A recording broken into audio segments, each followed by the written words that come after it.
नमस्कार दोस्तों, मैं रौनक ओझा आप सभी का एक बार फिर एक और नए फ्रेश वीडियो में बहुत बहुत स्वागत करता हूं। आज का वीडियो रहेगा हिंदुस्तान की one of the oldest group मतलब गोदरेज ग्रुप के बारे में। गोदरेज ग्रुप की शुरुआत हुई थी 1897 में और उसको शुरू श्री आर्दसिर गोदरेज ने किया था, एक लॉकर मेकिंग कंपनी के रूप में। मतलब गोदरेज ग्रुप का सबसे बड़ा बिजनेस था, माफ कीजिएगा सबसे पुराना बिजनेस था, सबसे पहला बिजनेस था वो था लॉकर्स बनाना, मतलब ताले बनाना।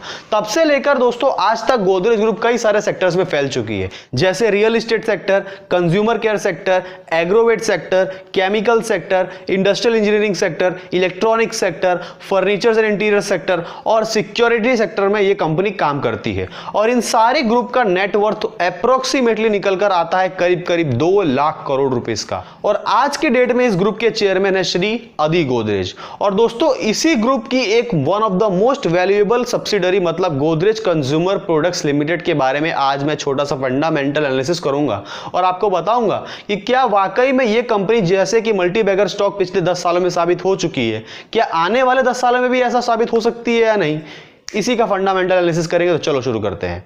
दोस्तों यहां पे अगर गोदरेज कंज्यूमर प्रोडक्ट्स लिमिटेड के बारे में बात करनी है तो सबसे पहले आप ये जान लो कि गोदरेज कंज्यूमर प्रोडक्ट्स लिमिटेड है क्या।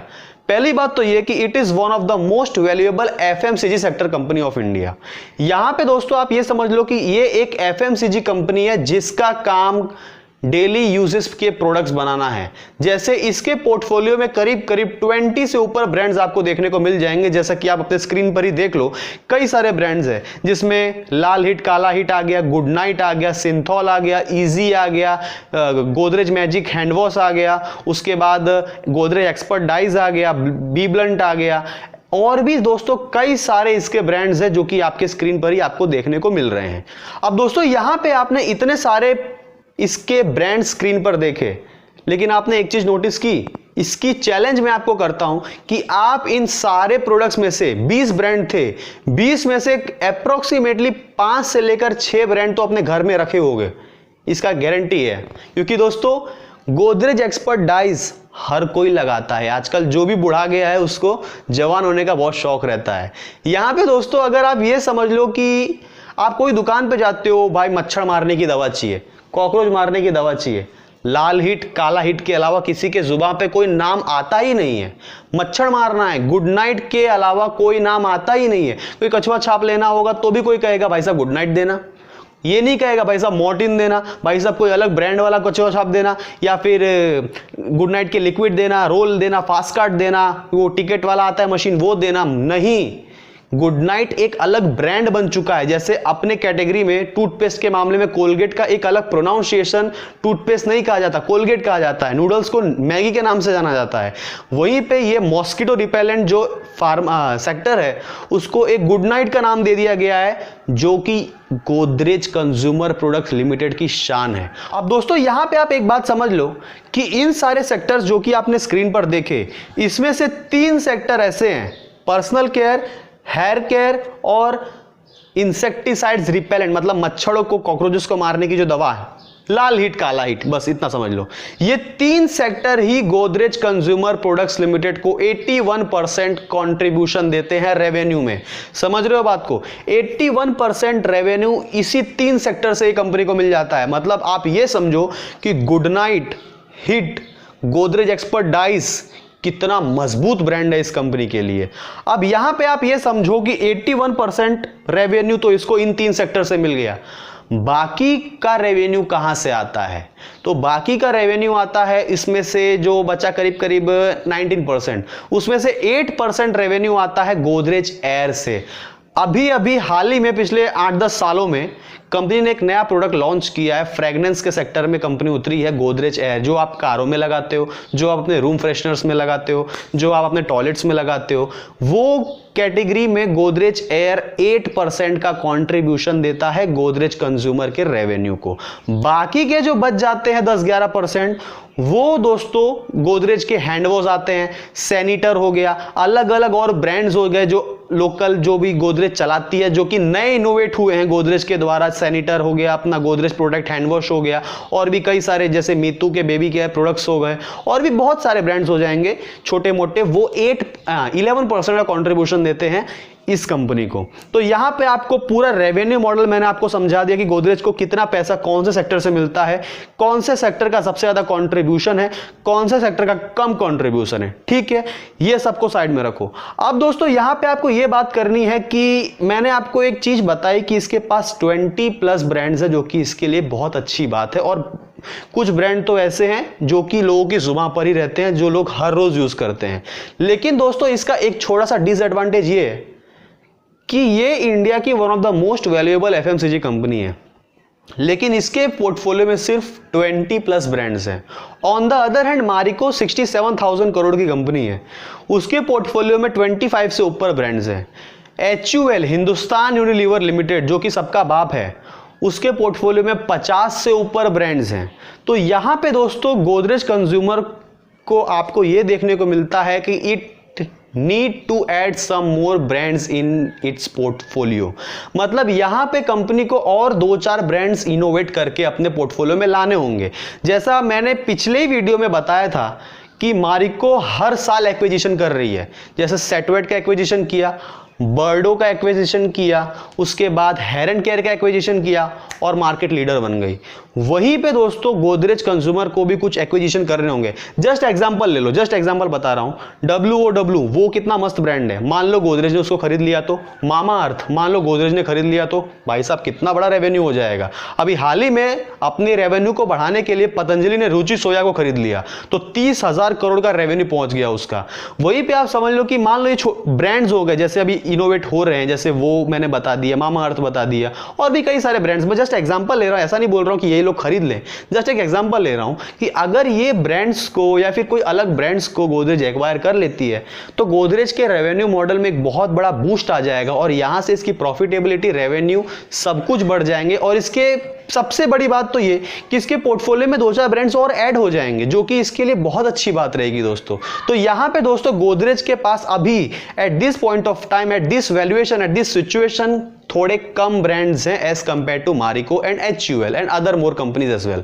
तो यहां पे दोस्तों कंपनी को और 2-4 ब्रांड्स ऐड करने ही पड़ेंगे अगर फ्यूचर के मार्केट में इसको कंपीट करना है तो, क्योंकि इसका सबसे बड़ा कंपटीटर है वो है मारिको, दूसरा है वो है पतंजलि, तीसरा है वो है HUL मतलब हिंदुस्तान यूनिलीवर लिमिटेड, उसके बाद डाबर भी आ जाएगा, छोटा मोटा 1-2 प्रोडक्ट उसके वहां पे भी कंपीट कर देंगे।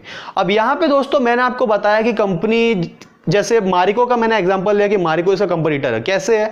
मारिको का मैंने अभी बताया कि बर्डो बियर्ड ऑयल, मतलब मैन ग्रूमिंग के सेगमेंट में मारिको उतर गया बर्डो को लेकर। ठीक है, तो यहां पे मैन ग्रूमिंग के सेगमेंट में गोदरेज ने सिंथॉल को उतारा है। बहुत ही प्रीमियम कैटेगरी का ये ब्रांड है गोदरेज के लिए। सिंथॉल के साबुन बहुत ही प्रीमियम कैटेगरी में आते हैं। सिंथॉल के डिओड्रेंट, सिंथॉल के डिओस्टिक, सिंथॉल के जेल, सिंथॉल के वैक्स, सिंथॉल के face wash, man grooming segment के ये एक बहुत प्रीमियम ब्रांड है गोदरेज के लिए। तो यहां पे मारिको के बेर्डो को गोदरेज का सिंथॉल कंपीट कर रहा है, दोनों एक दूसरे के दुश्मन हैं। अब देखना यह रहेगा कि दोनों में से सबसे ज्यादा मार्केट शेयर कौन ग्रैब कर पाता है। तो यहां पे इसके लिए बहुत बड़ा ये कंपटीटर बन चुका है और आने वाले दिनों में मैन ग्रूमिंग सेगमेंट में ये दोनों ब्रांड्स एक बहुत अलग छाप छोड़ने वाले हैं दोस्तों। It's a good opportunity for both of them to compete in the market.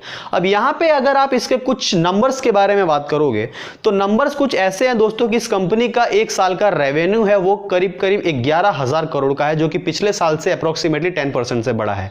इस कंपनी का 1 साल का प्रॉफिट जो है वो 1,700 करोड़ का है, जो कि पिछले साल से 8% से 10% से बढ़ा है। इस कंपनी का मार्केट कैप अब 1 लाख करोड़ तक पहुंचने वाला है। मैं 1 लाख करोड़ का एक राउंड ऑफ फिगर ले लेता हूं आपको। 1 लाख करोड़ का इस कंपनी का मार्केट कैप है। इस कंपनी का रिटर्न ऑन इक्विटी है 20% का। इस कंपनी का दोस्तों डेप्थ है 0.05, मतलब डेप्थ टू इक्विटी रेशियो 0.05। अब दोस्तों मैं जो आपको चीजें बताया है, ये सब मैंने जो आपको चीजें बताई हैं, ये सब इसलिए बताई कि ये सब चीजें इसके लिए एक पॉजिटिव इंपैक्ट छोड़ रही हैं। रेवेन्यू बढ़ रहा है 10% से, प्रॉफिट बढ़ रहा है 10-15% से, उसके बाद मार्केट कैप तो बढ़ना ही है क्योंकि शेयर प्राइस बढ़ रहे हैं, रिटर्न ऑन इक्विटी 20% का है जो कि फैंटास्टिक है। उसके बाद से दोस्तों आपने एक चीज अभी गौर नहीं की होगी जो मुझे बताना बहुत जरूरी है, डेब्ट टू इक्विटी रेशियो 0.05 अब जाके हुआ है। वो कैसे? क्योंकि दोस्तों यहां पे अगर आप इसके बैलेंस शीट को देखते हो तो आपको ये देखने को मिलता है कि पिछले फिस्कल ईयर में इस कंपनी ने 228 करोड़ का इंटरेस्ट पे किया, जो कि इस साल 138 करोड़ पे जा चुका है। मतलब यहीं पे आपको देखने को मिल रहा है कि 90 करोड़ रुपीस की बचत हो गई है। और इसके जो बैलेंस शीट के जो बोरोइंग्स है वहां पे क्लियर कट आपको ये देखने को मिल रहा है कि इसके बोरोइंग्स 3600 करोड़ से करीब 3600 करोड़ है, 3600 करोड़ से सीधे 1800 करोड़ पे हो चुके हैं। मतलब आधे हो गए कर्ज इसके। मतलब ये कंपनी तेजी से अपना कर्ज को कम कर रही है, जहां पे आपको इसके इंटरेस्ट में ही फर्क देखने को मिल गया 90 करोड़ का।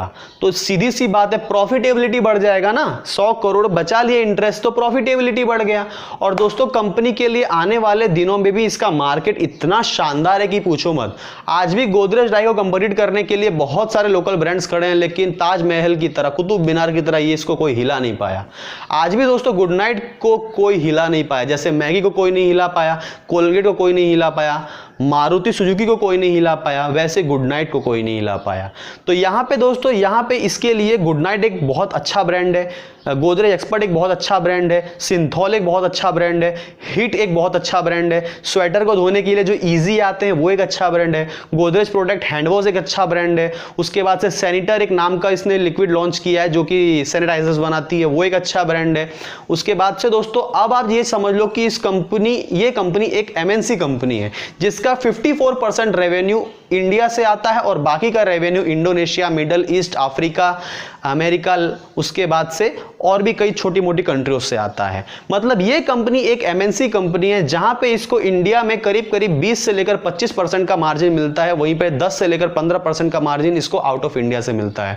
तो ओवरऑल इसका नेट प्रॉफिट मार्जिन अप्रोक्सीमेटली 18% का आ जाता है, जो कि फैंटास्टिक है, कोई भी प्रॉब्लम नहीं है, एकदम स्टेबल ग्रोथ है इसकी, बहुत अच्छा है दोस्तों। कोई भी चीज में इसकी नेगेटिविटी मुझे नहीं दिख रही। कर्ज भी इसके कम हो रहे हैं, कम क्या खत्म हो चुके हैं। 1800 करोड़ का कर्ज 1 लाख करोड़ की कंपनी पे मतलब कुछ भी नहीं है, क्योंकि दोस्तों इतने कर्ज तो रहते ही हैं। कुछ कंपनी अपने टैक्स बचाने के लिए भी इतने कर्ज रखती हैं अपने पोर्टफोलियो में। ऐसी कंपनियों के लिए इतना कर्ज चुकाना एक मतलब बाल बराबर भी बात नहीं होती है। रेवेन्यूज बढ़ रहे हैं, प्रॉफिटेबिलिटी बढ़ रहे हैं, कर्ज कम हो रहे हैं, रिटर्न ऑन इक्विटी अच्छे हो रहे हैं, सेल्स ग्रोथ कोरोना के कारण में भी इसके सेल्स ग्रोथ में कोई फर्क नहीं आया, बहुत अच्छे रहे हैं। और दोस्तों इसके ब्रांड्स भी मजबूत हैं। आने वाले दिनों में ये ब्रांड्स को इनोवेट कर रही है। इसके फाइनेंशियल रिपोर्ट्स में मैंने पढ़ा इसने 2-3 ब्रांड्स लॉन्च किए, जैसे गोदरेज प्रोडक्ट के हैंड वॉश इसने लॉन्च किया, सैनिटर नाम का एक ब्रांड लॉन्च किया जो कि सैनिटाइजर बनाता है। और भी धीरे धीरे ये कंपनी ब्रांड्स को लॉन्च करने में अपना मेन फोकस कर रही है, जो कि इसके लिए बहुत अच्छी बात है। अब यहाँ पे इसके क्या बोलते हैं, इसके जो स्टॉक परफॉर्मेंस के बारे में बात की जाए तो ये कंपनी ने पिछले 10 सालों में 21% के CAGR से अपना स्टॉक परफॉर्मेंस दिया है। मतलब अप्रोक्सीमेटली नहीं, एग्जैक्टली हर 3 साल में आपके पैसे डबल हुए हैं। मतलब 2002 में जो आपने इसमें 1 लाख रुपए डाला होता तो आज इसकी कीमत करीब करीब 1.18 करोड़ रुपीस होती, और 1 से 1.5 लाख रुपया हर साल का डिविडेंड आप कमा रहे होते, वो अलग। मतलब आप यही समझ लो कि अब आने वाले 10 साल में same growth, same speed, same valuation से आने वाले 10 सालों को आप प्रेडिक्ट करते हो तो आपके 1 लाख अप्रोक्सीमेटली 6.25 लाख रुपया हो सकते, नहीं हो जाएंगे, क्योंकि कंपनी बहुत मजबूत है और डिविडेंड अलग। तो यहां पे दोस्तों इसके ओवरऑल सिनारियो को देखा जाए तो इसके कंपटीटर्स मारिको हैं, जो मैंने आपको बताया बहुत तगड़ा कंपटीटर इसका मारिको है। उसके बाद ही छोटे मोटे या फिर बड़े बड़े FMCG कंपनी आ जाते हैं, लेकिन इसका मारिको बहुत तगड़ा कंपटीटर है। तो इसको मारिको से कंपीट करना पड़ेगा। मारिको पे मैंने पहले से एक वीडियो बनाकर रखी है, लिंक डिस्क्रिप्शन में दे दूंगा, जाकर देखना, बहुत ही फैंटास्टिक वीडियो बनाया है मैंने। मारिको पे वीडियो देखो, गोदरेज पे वीडियो देखो, और दोनों कंपनियां वन ऑफ द बेस्ट कंपनियां हैं। दोनों कंपनियों में आप आंख बंद करके पैसा डाल सकते हो। इन्वेस्टमेंट पॉइंट ऑफ व्यू से ये आपको कभी भी निराश नहीं करेंगे, इसकी गारंटी है दोस्तों, क्योंकि इस कंपनी का मैनेजमेंट बहुत ही तगड़ा है, इसके ब्रांड्स सब कुछ तगड़े हैं, कोई भी प्रॉब्लम नहीं है। Will give a big thumbs up to it, that's it. आज के लिए इतना रखते हैं। मुझे उम्मीद है वीडियो पसंद आया होगा। वीडियो अच्छा लगा तो वीडियो को लाइक कीजिए, शेयर कीजिए, कमेंट कीजिए, चैनल को जरूर सब्सक्राइब कीजिए। आज के लिए इतना ही, आपका बहुत बहुत धन्यवाद।